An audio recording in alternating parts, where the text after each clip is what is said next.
Hello दोस्तों, नमस्कार। आप सभी लोग स्वस्थ हों, सुखी हों, इसी कामना के साथ आज की स्टोरी का आरंभ करते हैं। और आज का हमारा जो स्टोरी का टॉपिक होने वाला है वो रामायण की कुछ कथाओं के ऊपर होने वाला है।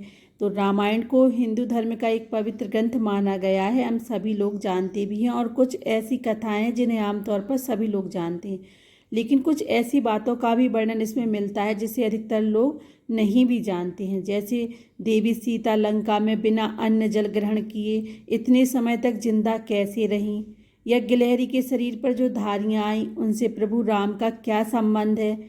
इस लेख में हम आपको बताएंगे रामायण से जुड़े 20 रोचक तथ्य। तो आप इस वीडियो को पूरा सुनिएगा, तभी आपको रामायण से अनसुलझे रहस्यों के बारे में पता चलेगा। और फिर कमेंट करके ज़रूर बताइएगा। तो चलिए स्टार्ट करते हैं। वो रहस्य कौन कौन से हैं। रामायण संस्कृत का एक महाकाव्य है जो कवि वाल्मीकि द्वारा रचित है। इस महाकाव्य में 24,000 छंद हैं जो 7 अध्याय या खंड में विभाजित हैं।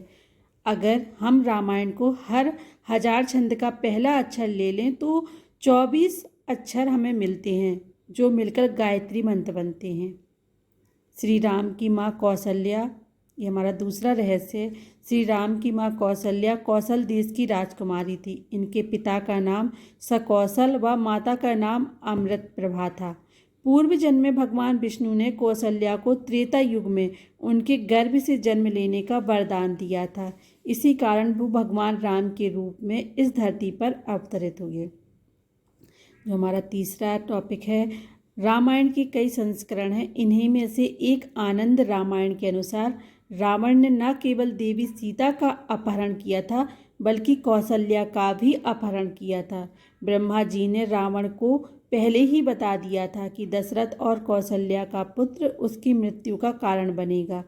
अपनी मृत्यु को टालने के लिए रावण ने कौशल्या का अपहरण कर उसे एक डिब्बे में बंद करके कौशल्या को एक समुद्र में घिरे द्वीप पर छोड़ दिया था।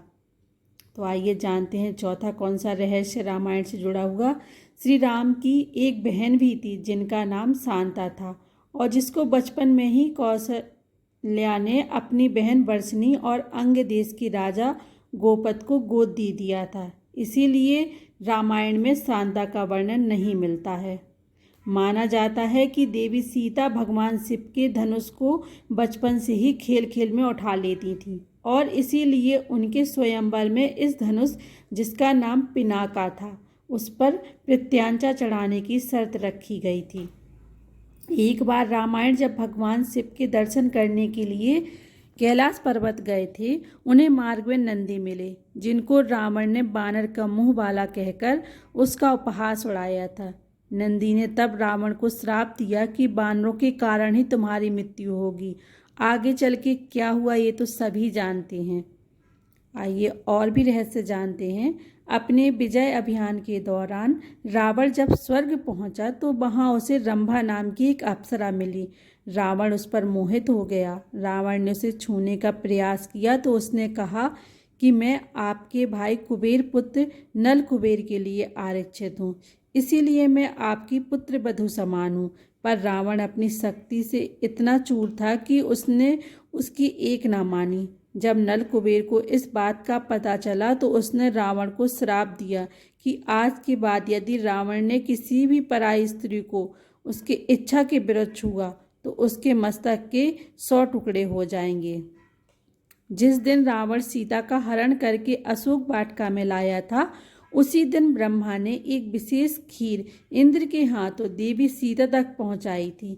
इंद्र ने देवी सीता के पहरे पर लगे राक्षसों को अपने प्रभाव से सुला दिया, जिसके बाद इंद्र ने देवी को वो दिव्य खीर खिला दी, जिसे ग्रहण कर देवी सीता की भूख प्यास शांत हो गई और वे अशोक वाटिका में बिना कुछ खाए पिए रह सकीं। रावण भगवान शिव का अनन्य भक्त था। भगवान शिव के भजन कीर्तन के लिए रावण ने एक बार अपनी बाजू काटकर उससे एक वाद्य यंत्र भी बनाया था, जिसे रावण हट्ट का नाम दिया गया। शेष नाग के अवतार लक्ष्मण ने रावण के पुत्र मेघनाद को ही नहीं, उसके दूसरे पुत्रों जैसे प्रहस्त और अतिकाय को भी मारा था।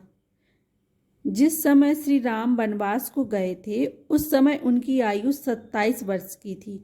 राजा दशरथ नहीं चाहते थे कि राम वन को जाएं, इसीलिए राजा दशरथ ने उन्हें सुझाव दिया कि वे उन्हें बंदी बना लें और राजगद्दी पर बैठ जाएं, लेकिन मर्यादा पुरुषोत्तम राम ऐसा कभी नहीं करते। वनवास के दौरान श्री राम ने एक कबंध नामक श्रापित राक्षस का वध किया था। उसी ने राम को सुग्रीव से मित्रता करने का सुझाव दिया था। रावण जब विश्व विजय पर निकला तो उसका युद्ध अयोध्या के राजा अनरय के साथ हुआ, जिसमें रावण विजयी रहा। राजा अनरय वीरगति को प्राप्त हुई। उन्होंने मरते हुए श्राप दिया कि तेरी मृत्यु मेरे कुल के एक युवक द्वारा होगी। वाल्मीकि रामायण के अनुसार एक बार रावण अपने पुष्पक विमान पर जा रहा था। उसने एक सुंदर युवती को तप करते देखा। वह युवती देव वेदवती थी, जो भगवान विष्णु के पति रूप में पाने के लिए तपस्या कर रही थी। रावण उस पर मोहित हो गया और उसे जबरदस्ती अपने साथ ले जाने का प्रयास करने लगा। तब उस युवती ने रावण को श्राप दिया कि तेरी मृत्यु का कारण एक स्त्री बनेगी, और उसने अपने प्राण त्याग दिए। श्री राम के भाई राजकुमार भरत को अपने पिता की मृत्यु का आभास पहले से ही हो गया था। उसने स्वप्न में देखा उसके पिता काले कपड़ों में लाल रंग के फूलों की माला पहने हुए एक रथ में बैठकर दक्षिण दिशा की ओर जा रहे हैं और पीले रंग की स्त्रियां उन पर फूलों की वर्षा कर रही हैं। पाताल का राजा अहिरावण और उसका भाई महिरावण बेहद ही शक्तिशाली असुर थे। अहिरावण ने राम और लक्ष्मण को बंदी बना लिया था। प्रभु राम और लक्ष्मण को बचाने और अहिरावण महिरावण के वध के लिए हनुमान को पंचरूपी रूप लेना पड़ा था। रावण महाज्ञानी विद्वान था। भगवान राम ने भी उन्हें महाब्राह्मण कहा था। इसीलिए जब रावण मृत्युशैया पर था तब प्रभु राम ने लक्ष्मण से रावण के पास जाकर उससे ज्ञान अर्जित करने को कहा था। रावण जब अपने विश्व विजय अभियान पर था तो वह यमपुरी पहुंचा, जहां उसका युद्ध यमराज से हुआ। जब यमराज ने उस पर काल दंड का प्रहार करना चाहा तो ब्रह्मा जी ने उन्हें रोक दिया, क्योंकि वरदान के कारण रावण का वध किसी देवता द्वारा संभव नहीं था।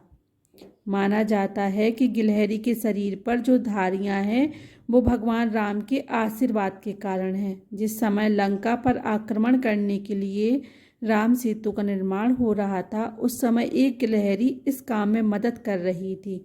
उसके इस समर्पण भाव को देखकर श्री राम ने प्रेम पूर्वक अपनी उंगलियां उसकी पीठ पर फेरी थी।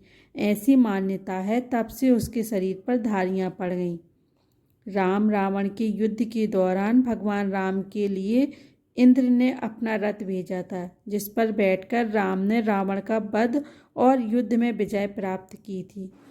धन्यवाद दोस्तों। अगर आप लोगों को अच्छे लगे हों तो प्लीज़ वीडियो को लाइक कीजिए, शेयर कीजिए और सब्सक्राइब कीजिए।